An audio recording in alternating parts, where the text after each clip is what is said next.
सबसे पहले हम बात करेंगे मुंबई की। तो मुंबई में विधानसभा की 26 सीटें हैं। यहाँ पे एनडीए गठबंधन के खाते में 6 सीटें जाती हुई दिख रही है। वहीं महागठबंधन के खाते में 20 सीटें जाती हुई दिख रही है। दोस्तों हम बात करेंगे अगला जिला मुंबई शहर की। तो मुंबई शहर में विधानसभा की 10 सीटें हैं। यहाँ पे एनडीए गठबंधन के खाते में 8 सीटें जा सकती है। वहीं महागठबंधन को 2 सीटें मिलती हुई दिख रही है।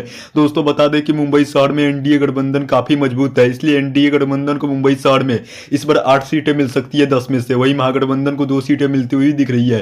दोस्तों हम बात करेंगे अगला जिला पुणे की। तो पुणे में विधानसभा की 21 सीटें हैं। यहाँ पे एनडीए गठबंधन को 14 सीटें मिलती हुई दिख रही है। वहीं महागठबंधन के खाते में 7 सीटें जाती हुई दिख रही है।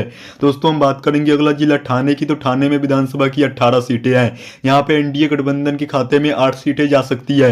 वहीं महागठबंधन को 10 सीटें मिलती हुई दिख रही है। दोस्तों हम बात करेंगे अगला जिला नासिक की। तो नासिक में विधानसभा की 15 सीटें हैं। यहाँ पे एनडीए गठबंधन के खाते में 5 सीटें जाती हुई दिख रही है। वहीं महागठबंधन को 10 सीटें मिलती हुई दिख रही है। दोस्तों हमारी गणना महाराष्ट्र के 90 विधानसभा सीटों की हो गई है, जिसमें एनडीए गठबंधन के खाते में 41 सीटें जाती हुई दिख रही है। वही दोस्तों महागठबंधन को 49 सीटें मिलती हुई दिख रही है। वही दोस्तों अदर पार्टियों को अभी तक एक भी सीट मिलती हुई नहीं दिख रही है। दोस्तों हम बात करेंगे अगला जिला नागपुर की। तो नागपुर में विधानसभा की 12 सीटें हैं। दोस्तों बता दें कि नागपुर एनडीए गठबंधन का बीजेपी का गढ़ है, इसलिए नागपुर में इस बार एनडीए गठबंधन को 9 सीटें मिल सकती है।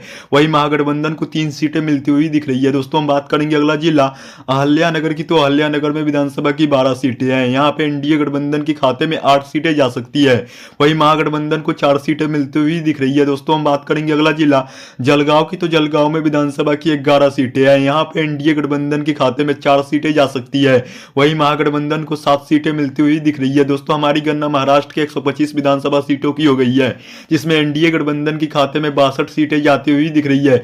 वहीं महागठबंधन को 63 सीटें मिलती हुई दिख रही है। वही अदर पार्टियों के खाते में एक भी सीटें मिलती हुई नहीं दिख रही है। दोस्तों हम बात करेंगे अगला जिला सोलापुर की। तो सोलापुर में विधानसभा की 11 सीटें हैं। दोस्तों यहाँ पे एनडीए गठबंधन को 5 सीटें मिल सकती है।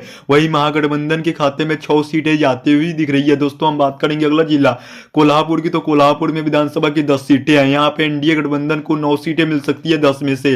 वहीं महागठबंधन को 1 सीटें मिलती हुई दिख रही है। दोस्तों माना जा रहा है कि कोल्हापुर में एनडीए गठबंधन काफी मजबूत है, इसलिए एनडीए गठबंधन को 10 में से 9 सीटें मिलती हुई दिख रही है। वहीं महागठबंधन को मात्र 1 सीट लेकर संतोष कर जाना होगा। दोस्तों हम बात करेंगे अगला जिला छत्रपति संभाजी नगर की। तो छत्रपति संभाजी नगर में विधानसभा की 9 सीटें हैं। यहाँ पे एनडीए गठबंधन के खाते में 2 सीटें मिलती हुई दिख रही है। वहीं महागठबंधन को 7 सीटें मिल सकती है।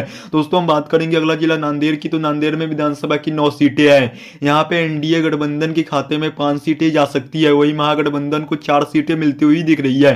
दोस्तों हम बात करेंगे अगला जिला अमरावती की। तो अमरावती में विधानसभा की 8 सीटें हैं। दोस्तों बता दें कि अमरावती में लड़ाई एनडीए वर्सेस महागठबंधन के बीच कांटे की टक्कर की है, इसलिए अमरावती में एनडीए और महागठबंधन को 8 में से 4-4 सीटें मिलती हुई दिख रही है। दोस्तों हम बात करेंगे अगला जिला सांगली की। तो सांगली में विधानसभा की 8 सीटें हैं। यहाँ पे एनडीए गठबंधन को 1 सीटें मिल सकती है। वहीं महागठबंधन के खाते में 7 सीटें मिल सकती है। दोस्तों सांगली में इस बार एनडीए गठबंधन का पूरी तरह से सुपड़ा साफ होने जा रहा है। दोस्तों हमारी गणना महाराष्ट्र के 180 विधानसभा सीटों की हो गई है, जिसमें एनडीए गठबंधन के खाते में 88 सीटें जाती हुई दिख रही है। वही महागठबंधन को 92 सीटें मिलती हुई दिख रही है। वही अदर पार्टियों के खाते में अभी तक एक भी सीट मिलती हुई नहीं दिख रही है। दोस्तों हम बात करेंगे अगला जिला सतारा की। तो सतारा में विधानसभा की 8 सीटें हैं। यहाँ पे एनडीए गठबंधन के खाते में 2 सीटें जाती हुई दिख रही है। वही महागठबंधन को 6 सीटें मिलती हुई दिख रही है। दोस्तों हम बात करेंगे अगला जिला बुल्ढाना की। तो बुल्ढाना में विधानसभा की 7 सीटें हैं। यहाँ पे एनडीए गठबंधन को 4 सीटें मिल सकती है। वही महागठबंधन के खाते में 3 सीटें जाती हुई दिख रही है। दोस्तों हम बात करेंगे अगला जिला धुले की। तो धुले में विधानसभा की 5 सीटें हैं। यहाँ पे एनडीए गठबंधन के खाते में 1 सीटें जाती हुई दिख रही है। वही महागठबंधन को 4 सीटें मिलती हुई।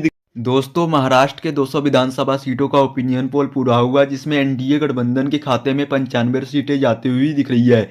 वहीं महागठबंधन के खाते में 105 सीटें जाती हुई दिख रही है। दोस्तों महाराष्ट्र के 200 विधानसभा सीटों में से अदर पार्टियों के खाते में एक भी सीट जाती हुई नहीं दिख रही है अभी तक। दोस्तों आज का हमारा ओपिनियन पोल महाराष्ट्र के 200 विधानसभा सीटों के ऊपर ही था। कल हम वीडियो लेकर आएंगे महाराष्ट्र के 288 विधानसभा सीटों के ऊपर। अगर आपने अभी तक हमारे इस चैनल को सब्सक्राइब नहीं किया है तो चैनल को सब्सक्राइब कर दे और इस वीडियो को अपने दोस्तों साथियों में शेयर करना ना भूले।